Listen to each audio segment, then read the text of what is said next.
Samba ಸೆಕ್ಟರ್ನಲ್ಲಿ 7 Jaish A Mohammed ಉಗ್ರರನ್ನ ಹತ್ಯೆ ಮಾಡಲಾಗಿದೆ.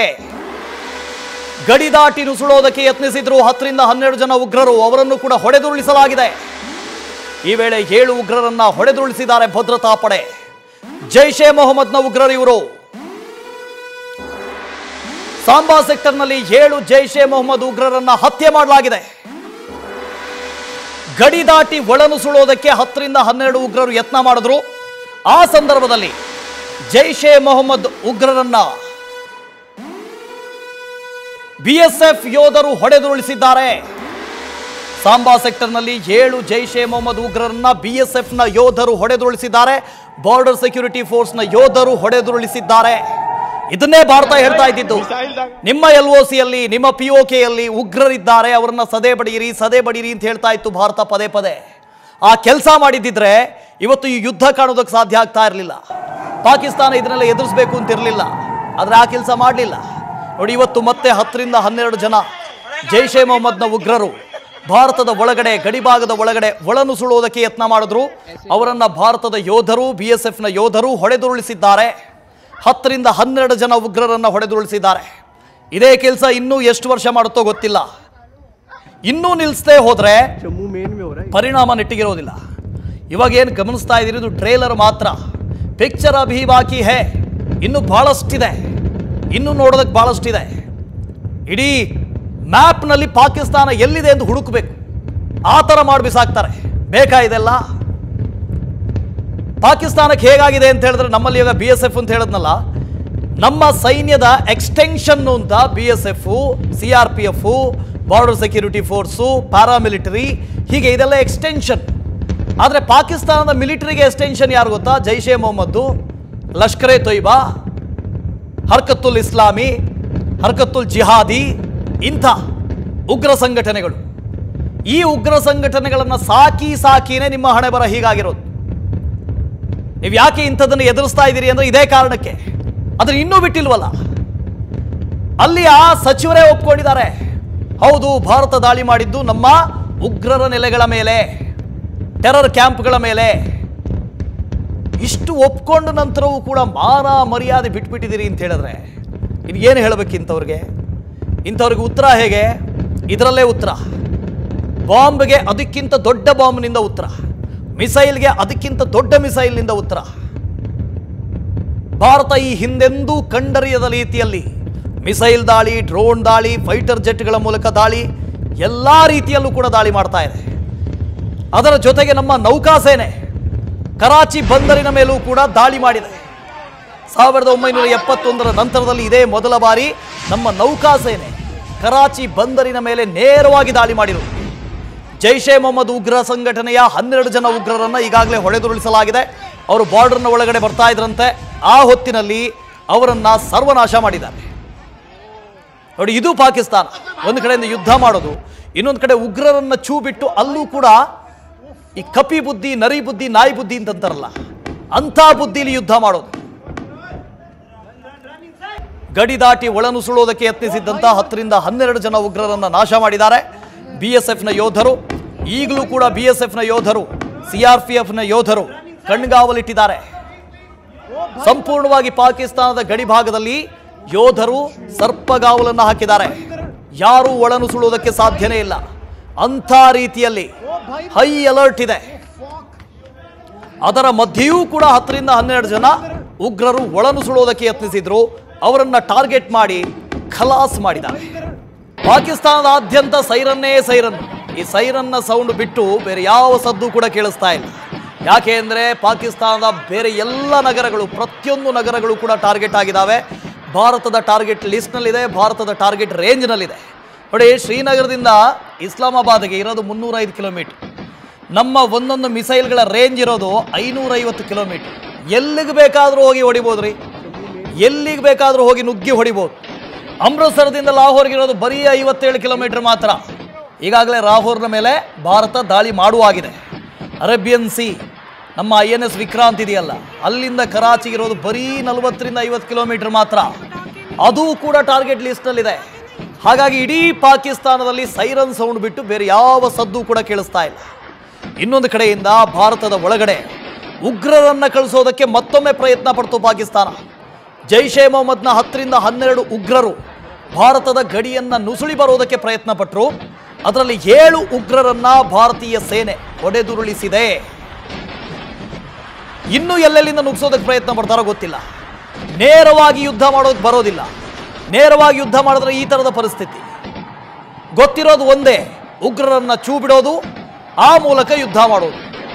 ಅದನ್ನು ಮಾಡೋದಕ್ಕೆ ಪ್ರಯತ್ನ ಪಡ್ತು. ಅದರಲ್ಲೂ ಕೂಡ ವಿಫಲವಾಗಿದೆ ಪಾಕಿಸ್ತಾನ.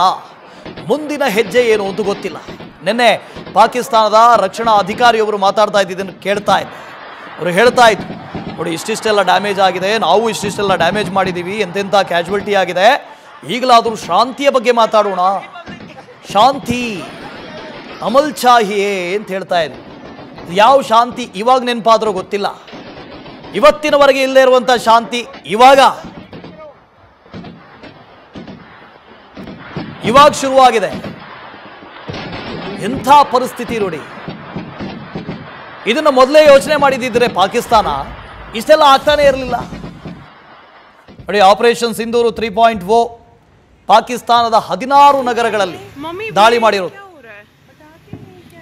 ಪಾಕಿಸ್ತಾನಕ್ಕೆ ಏನೆಲ್ಲ ನಷ್ಟ ಆಗಿದೆ? 16 ನಗರಗಳಲ್ಲಿ ದಾಳಿ ಆಗಿದೆ. 1 F-16 ಯುದ್ಧ ವಿಮಾನ ಉಡೀಸಾಗಿದೆ.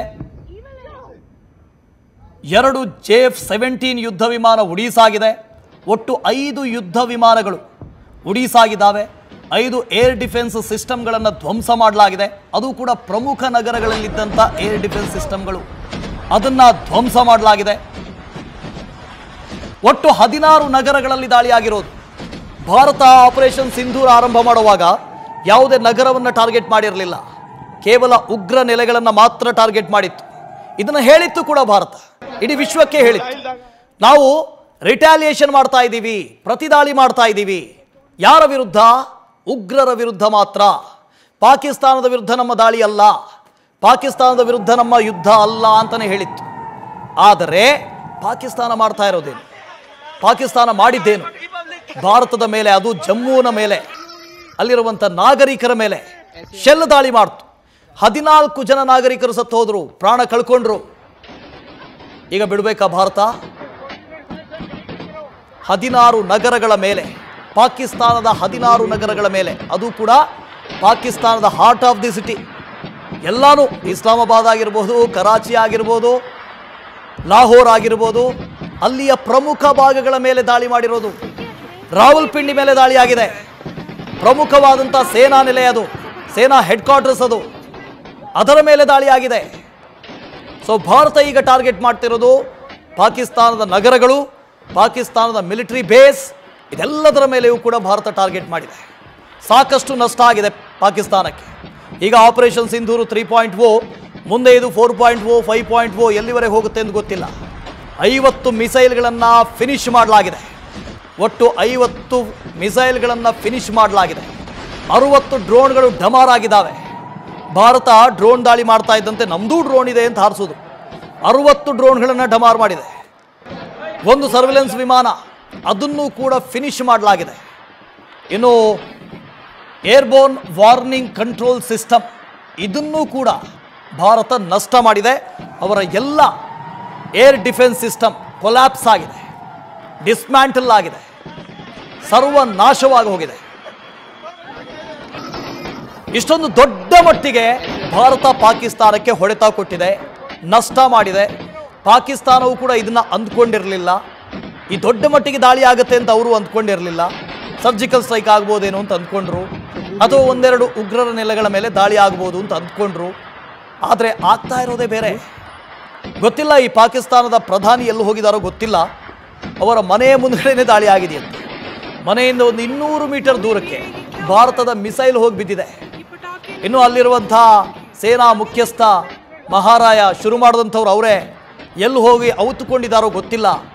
ಬಂಕರ್ಗಳಲ್ಲಿದ್ದಾರೆ ಅಂತ ಒಂದು ಸುದ್ದಿ. ಅವ್ರನ್ನೂ ಕೂಡ ಪಾಕಿಸ್ತಾನದ ಸೇನೆ ಅರೆಸ್ಟ್ ಮಾಡಿದೆ, ವಶಕ್ಕೆ ತೆಗೆದುಕೊಂಡಿದೆ ಅನ್ನೋ ಸುದ್ದಿ ಕೂಡ ಇದೆ. ಅದು ಏನಾಗಿದೆಯೋ ಗೊತ್ತಿಲ್ಲ. ಸುದ್ದಿಗಳು ಸರಿಯಾಗಿ ಬರ್ತಾ ಇಲ್ಲ, ಸತ್ಯ ಸುದ್ದಿಗಳನ್ನು ಅವ್ರು ಕೊಡ್ತಾ ಇಲ್ಲ. ಇದು ಸದ್ಯದ ಪಾಕಿಸ್ತಾನದ ಪರಿಸ್ಥಿತಿ.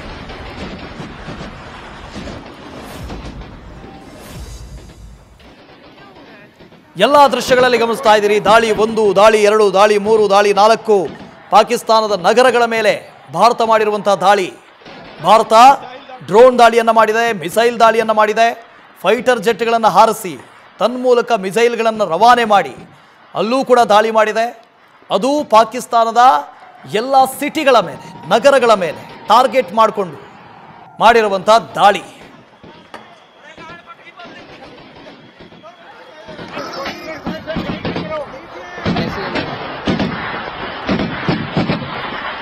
ಇಲ್ಲಿ ಭಾರತದ ಸೇನೆಯ ಕಾರ್ಯಾಚರಣೆಯನ್ನು ನೀವು ಗಮನಿಸಬೇಕು. ಎಷ್ಟು ಸಿಸ್ಟಮ್ಯಾಟಿಕ್ ಆಗಿ ಭಾರತೀಯ ಸೇನೆ ದಾಳಿಯನ್ನು ಸಂಘಟನೆ ಮಾಡಿದೆ ಅಂತ.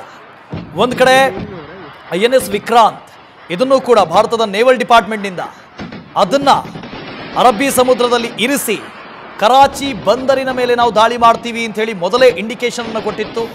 ಆ ನಂತರದಲ್ಲಿ ಇಸ್ಲಾಮಾಬಾದ್ ಆಗಿರ್ಬೋದು, ಲಾಹೋರ್ ಆಗಿರ್ಬೋದು, ಅಲ್ಲಿಗೆ ಡ್ರೋನ್ ದಾಳಿಗಳನ್ನು ಮಾಡಿ ನಮ್ಮ ಟಾರ್ಗೆಟ್ ಇಲ್ಲೂ ಇದೆ, ನಮ್ಮ ಟಾರ್ಗೆಟ್ ರೇಂಜ್ನಲ್ಲಿ ಪಾಕಿಸ್ತಾನದ ಎಲ್ಲ ನಗರಗಳಿದೆ ಅಂಥೇಳಿ ಇಂಡಿಕೇಟ್ ಮಾಡ್ತು.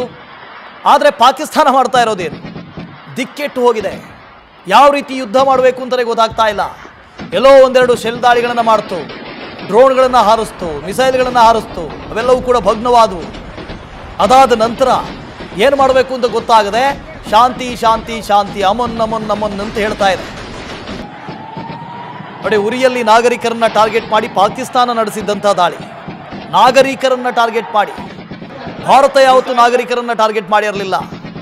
ಈಗ ಪಾಕಿಸ್ತಾನ ಬೇಕಾದರೆ ಶಾಂತಿ ಅಮನ್ನು ಮಣ್ಣು ಅಂತ ಹೇಳ್ಬೋದು. ಆದರೆ ಭಾರತ ಮೊದಲೇ ಹೇಳಿತ್ತು, ವಿಶ್ವ ಶಾಂತಿಗಾಗಿ ನಾವಿದ್ದೀವಿ, ವಿಶ್ವ ಶಾಂತಿಗಾಗಿನೇ, ಹ್ಯುಮ್ಯಾನಿಟಿಗಾಗಿನೇ ಈ ಯುದ್ಧ ಮಾಡ್ತಾ ಇರೋದು, ಈ ದಾಳಿ ಮಾಡ್ತಾ ಇರೋದು. 26 ಜನ ಅಮಾಯಕರನ್ನ ಪೆಹಲ್ಗಾಮ್ನಲ್ಲಿ ಪಾಯಿಂಟ್ ಬ್ಲ್ಯಾಂಕ್ನಲ್ಲಿ ಇವು ಹೊಡೆದ್ರಲ್ವಾ, ಅದಕ್ಕೆ ಪ್ರತೀಕಾರ ಇದು ಅಂತ. ಆ ಪ್ರತೀಕಾರ ತೀರಿಸ್ಕೊಳ್ತಾ ಇದೆ ಭಾರತ. ಜೊತೆಗೆ ಯುದ್ಧದಲ್ಲಿ ಅಲ್ಲೇ ದಾಳಿ ಮಾಡಿ ಇಲ್ಲೇ ದಾಳಿ ಮಾಡಿ ಅಂತ ಯಾರೂ ಹೇಳೋದಿಲ್ಲ. ಒಂದು ಹಂತದವರೆಗೆ ಓಕೆ, ನಾಗರಿಕರನ್ನ ಟಾರ್ಗೆಟ್ ಮಾಡೋದಿಲ್ಲ, ಸೇನಾ ನೆಲೆಯನ್ನು ಟಾರ್ಗೆಟ್ ಮಾಡೋದಿಲ್ಲ. ನೀವು ನಮ್ಮನ್ನು ಕೆಣಕಿದ ಮೇಲೆ ನಾವು ಸುಮ್ಮನೆ ಬಿಡೋದಿಲ್ಲ, ಎಲ್ಲಿ ಬೇಕಾದರೂ ಟಾರ್ಗೆಟ್ ಮಾಡ್ತೀವಿ. ಪ್ರಧಾನಿಯನ್ನೇ ಟಾರ್ಗೆಟ್ ಮಾಡ್ತೀವಿ. ಪ್ರಧಾನಿ ನಿವಾಸದ 200 ಮೀಟರ್ ದೂರದಲ್ಲಿ ನಮ್ಮ ಮಿಸೈಲ್ ಹೋಗಿ ಬಿದ್ದಿದೆ. ಪ್ರಧಾನಿಗಳ ನಿವಾಸವೂ ಕೂಡ ನಮ್ಮ ರೇಂಜ್ನಲ್ಲೇ ಇದೆ. ಇನ್ನು ಯಾವ ಧೈರ್ಯದಲ್ಲಿ ಮಾತಾಡ್ತಾ ಇದ್ದೀರಿ? ಸುಳ್ಳು, ಬಾಯಿ ತೆಗೆದರೆ ಸುಳ್ಳು. ಇವಾಗಲೂ ಹೇಳ್ತಾ ಇದ್ದಾರೆ, ಭಾರತದ 5-6 ಫೈಟರ್ ಜೆಟ್ಗಳನ್ನು ನಾವೇ ಹೊಡೆದುರುಳಿಸಿದ್ದೀವಿ, ನಾವು ಪ್ರತಿದಾಳಿ ಮಾಡ್ತಾ ಇದ್ದೀವಿ, ಸಂಘಟಿಸ್ತಾ ಇದ್ದೀವಿ, ಇನ್ನೊಂದು ಮತ್ತೊಂದು ಆಳು ಮೂಳ ಅಂತ ಏನೇನೋ ಹೇಳ್ತಾ ಇದ್ದಾರೆ. ಅದು ಯಾವುದೂ ಸತ್ಯ ಅಲ್ಲ, ಎಲ್ಲವೂ ಸತ್ಯಕ್ಕೆ ದೂರ. ಅಲ್ಲಿನ ಜನರನ್ನು ನಂಬಿಸಬೇಕು, ಜನರನ್ನು ಬಿಟ್ಟು ಅಲ್ಲಿನ ಸೇನೆಯನ್ನು ಖುಷಿಪಡಿಸಬೇಕು. ಅದೇ ಕೆಲಸದಲ್ಲಿ ಪಾಕಿಸ್ತಾನದ ಸರ್ಕಾರ ಕೂಡ ನಿರತವಾಗಿದೆ. ನಿನ್ನೆ ಅಲ್ಲಿನ ಸಂಸತ್ತಿನಲ್ಲಿ ಪಾಪ ಸಂಸದರು ಅಳ್ತಾ ಇದ್ದಿದ್ದನ್ನು ನೋಡ್ತಾ ಇದ್ವಿ. ಗಳಗಳ ಅಂತ ಹತ್ಬಿಟ್ರು, ಗಳಗಳ ಅಂತ. ಬೇರೆ ದಾರಿನೇ ಇಲ್ಲ, ಹೇಗಾದರೂ ಮಾಡಿ ಪಾಕಿಸ್ತಾನವನ್ನು ಉಳಿಸಿ ಅಂತ ಅವ್ರು ಕೇಳ್ಕೊಂಡಿದ್ದು. ಹೇಗಾದರೂ ಮಾಡಿ ಪಾಕಿಸ್ತಾನವನ್ನು ಉಳಿಸಿ, ದಯವಿಟ್ಟು ಉಳಿಸಿ. ಅಲ್ಲಿನ ಸಂಸದರು ಕೇಳ್ಕೊಳ್ತಾ ಇದ್ದಾರೆ, ಕಣ್ಣೀರು ಹಾಕ್ತಾ ಇದ್ದಾರೆ. ಅದನ್ನು ಭಾರತದ ಮೇಲೆ ಕಣ್ಣೀರು ಹಾಕಿದ್ದಿದ್ರೆ, ಅಥವಾ 26 ಜನ ಪೆಹಲ್ಗಾಮ್ನಲ್ಲಿ ಪ್ರಾಣ ಕಳ್ಕೊಂಡ್ರಲ್ಲ, ಆವಾಗ ಕಣ್ಣೀರು ಹಾಕಿದ್ದಿದ್ರೆ ಇಷ್ಟೆಲ್ಲ ಆಗ್ತಿರಲಿಲ್ಲ. ನೋಡಿ, ಭಾರತದ ಆಪರೇಷನ್ ಸಿಂಧೂರ 3.0ನ ಝಲಕ್, 6 ದೃಶ್ಯಗಳು, ಭೀಕರವಾದಂಥ ದೃಶ್ಯ, ಭಯಾನಕವಾದಂಥ ದೃಶ್ಯ. ಪಾಕಿಸ್ತಾನದ ಸೇನಾ ನೆಲೆಗಳು, ಅಲ್ಲಿರುವಂಥ ಮಿಲಿಟರಿ ಎಸ್ಟಾಬ್ಲಿಷ್ಮೆಂಟ್ಗಳು, ಅಲ್ಲಿರುವ ನಗರಗಳು, ಇದನ್ನು ಟಾರ್ಗೆಟ್ ಮಾಡಿ ಭಾರತ ದಾಳಿ ಮಾಡ್ತಾ ಇದೆ. ಮೊದಲು ದಾಳಿಯನ್ನು ಶುರು ಮಾಡಿದ್ದು ಪಾಕಿಸ್ತಾನ, ಅದಕ್ಕೆ ಪ್ರತಿ ದಾಳಿಯನ್ನು ಭಾರತ ಮಾಡ್ತಾ ಇದೆ. ಸೇಯಿಂಗ್ ಇದೆ ಭಾಳ ಚೆನ್ನಾಗಿ, ನನ್ can destroy iron but its own Rust can. ಇದು ಪಾಕಿಸ್ತಾನಕ್ಕೆ ಬಹಳ ಚೆನ್ನಾಗಿ ಅಪ್ಲೈ ಆಗುತ್ತೆ. ಕಬ್ಬಿಣವನ್ನು ಬೇರೆ ನಾಶ ಮಾಡೋದಕ್ಕಾಗೋದಿಲ್ಲ ಅಂತೆ, ಕಬ್ಬಿಣ ನಾಶ ಆಗೋದು ಅದರದ್ದೇ ರಸ್ಟ್ನಿಂದ. ನ್ಯೂಸ್ ಫಸ್ಟ್, ನಿರ್ಭೀತಿಯಿಂದ ನಿಮ್ಮ ಪರವಾಗಿ.